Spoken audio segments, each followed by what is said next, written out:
Hola, José. Hola, Dolores. Oye, ¿a ti qué te parece el tema de esta población envejecida que tenemos en relación a la trombosis y en relación a factores de riesgo? Porque cada vez hay más y cada vez somos más mayores todos. Sí, lo cierto es que el riesgo de trombosis aumenta mucho con la edad. De hecho, pasa de unas incidencias de alrededor de 1 o 2 por 1000 pacientes año a 2 a 7 por 1000 pacientes año en pacientes de más de 70 años. Esto hace pues, que, a pesar de que cada vez está más implantada la profilaxis, no se note en el número de pacientes con trombosis. Además, son pacientes que, por haber vivido más años y por las propias comorbilidades propias de la edad, tienen más prevalencia de cáncer, se operan más, tienen más cirugías ortopédicas, y esto hace pues, que sea un número de pacientes importante y que no baje. Por ejemplo, en el tema del cáncer.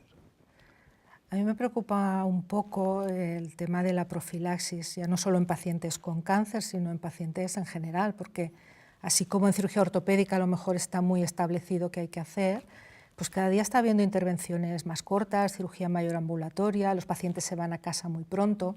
Entonces yo creo que insistir en esta profilaxis que el paciente tiene que hacer en su casa es importante, porque la mayor parte de trombosis van a pasar en ese periodo que el paciente está en casa. Sí. Y quizá no lo estamos transmitiendo bien este mensaje de... Yo creo que no, porque hay dos cuestiones a trabajar. Una, el informar a los pacientes de cuáles son los síntomas y signos de trombosis, tanto en la trombosis venosa profunda como en embolia pulmonar.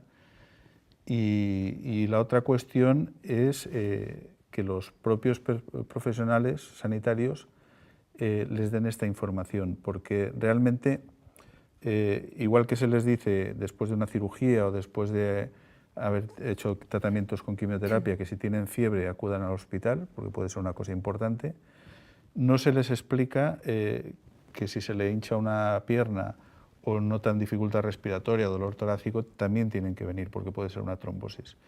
Y es muy importante que lo sepan para no demorar el diagnóstico, porque realmente es una enfermedad que puede ser mortal. De hecho, es la principal causa de muerte en pacientes oncológicos, además del cáncer. Entonces, es un tema que hay que trabajar y hay que hacer mucho, sobre todo, trabajo de información a los pacientes.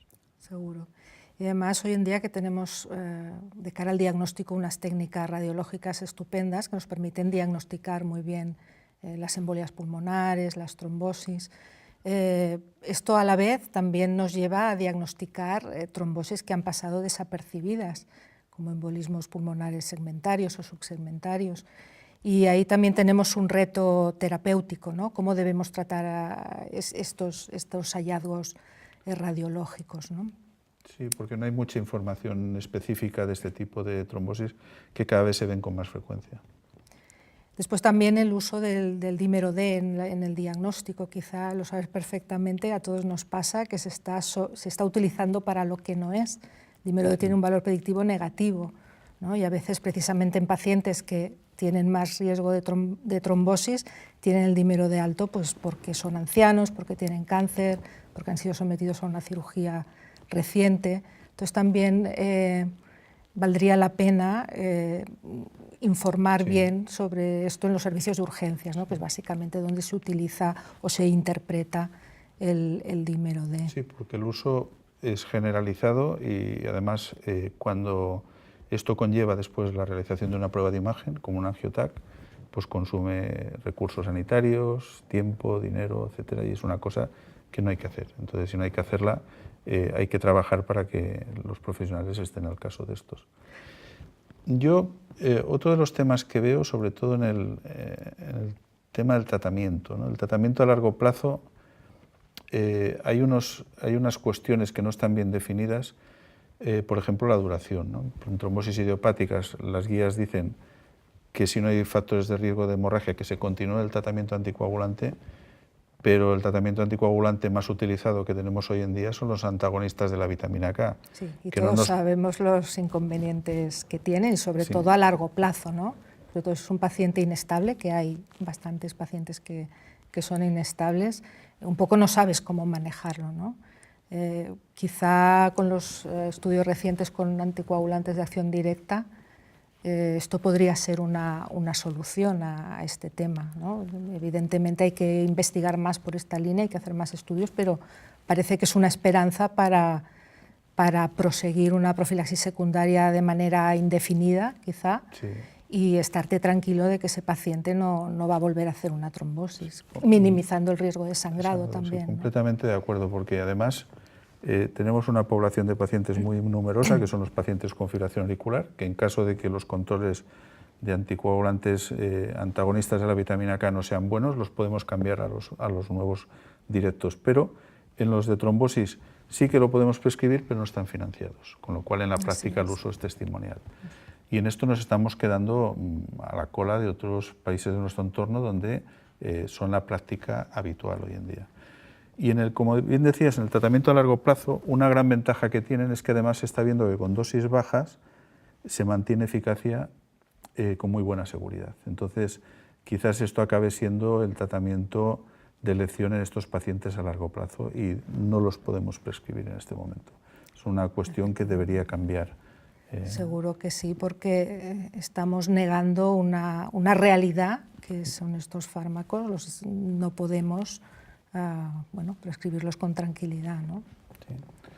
Después hay otro tema que también hay en las cuestiones del estudio etiológico, que son los estudios de trombofilia. Porque sí que es verdad que hay un determinado grupo de pacientes, los más jóvenes, que tienen recurrencias o historia familiar, que puede haber una alteración subyacente, pero se están generalizando a pacientes que no cumplen criterios de estudio. Entonces, esto hace pues, que si bien hay unas trombofilias muy claras que son las que hay que buscar, por ejemplo, el síndrome antifosfolípido, los déficits de antitrombina, proteína C, proteína S, hay otras como el factor 5 Leiden o otras alteraciones que no han mostrado ni más recidivas los pacientes ni peor evolución. Entonces, no está tan claro que se tengan que hacer de una manera tan extendida, especialmente ya cuando vamos a temas que no son ni siquiera la trombosis, como por ejemplo trombosis arteriales, infartos, ictus, o mujeres con problemas gestacionales que no son trombóticos. No Efectivamente, ahí los estudios de trombofilia se hacen, porque se están haciendo, pero la utilidad o lo práctico de hacerlos, o qué te cambia el hacerlos, a veces no está tan claro, ¿no? Además, un estudio de trombofilia casi siempre te lleva a indicar o a sugerir que se lo mire la familia también. Sí. Por lo tanto, estás generando una serie de estudios de ansiedad y que a lo mejor en algunos casos pues, no serían necesarios porque no te van a cambiar ni el tratamiento ni la manera de tratar a este paciente, ¿no? Y en temas de futuro, de investigación, ¿cómo lo ves? ¿Hacia dónde tenemos que tirar? Yo creo que hay mucho campo por delante, afortunadamente, ¿no? La búsqueda de nuevos marcadores biológicos de trombosis está muy en boga, de nuevas vías que te permitan diseñar nuevos fármacos para afrontar la trombosis sin que te produzca más hemorragia, ¿no? Este sería la piedra filosofal un poco del fármaco antitrombótico, ¿no? Minimizar el riesgo de hemorragia y se están haciendo cosas en este sentido y yo creo que es un campo muy interesante. Sí. A la vez, pues más ensayos clínicos, si se puede, pues con poblaciones que será difícil que haya, por ejemplo, mujer y embarazo, ¿no? Ahí va a ser muy difícil que se puedan hacer ensayos clínicos.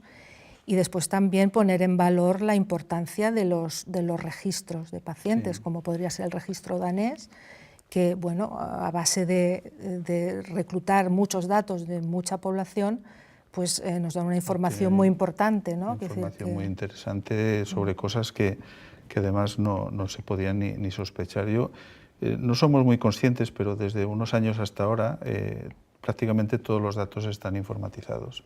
Entonces, alguien algún día debería ponerse a mirar y a estudiar este tipo de información, porque son datos masivos, tenemos datos epidemiológicos, datos de fármacos, de genéticos, fenotípicos, Y esto, hay tanta información que se necesitan expertos en lo que se ha dado en llamar como Big Data, que realmente es un tema muy interesante y que seguro que en el futuro... Seguro que en el futuro lo vamos a ver, ¿no? Sí.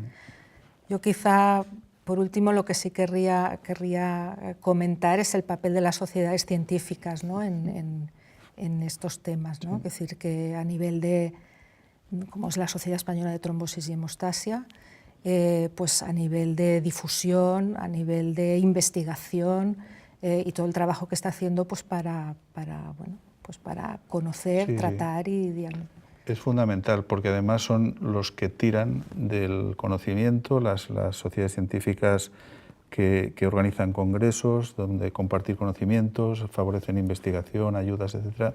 Yo creo que es un papel que hay que potenciar mucho y sobre todo que este papel sea visible fuera, en la población general, en la sociedad, los políticos que tienen que saber que hay gente detrás con una formación muy buena, con un tipo de conocimiento avanzado y que tienen que aprovecharlo pues, para que todo fluya y todo sea más fácil.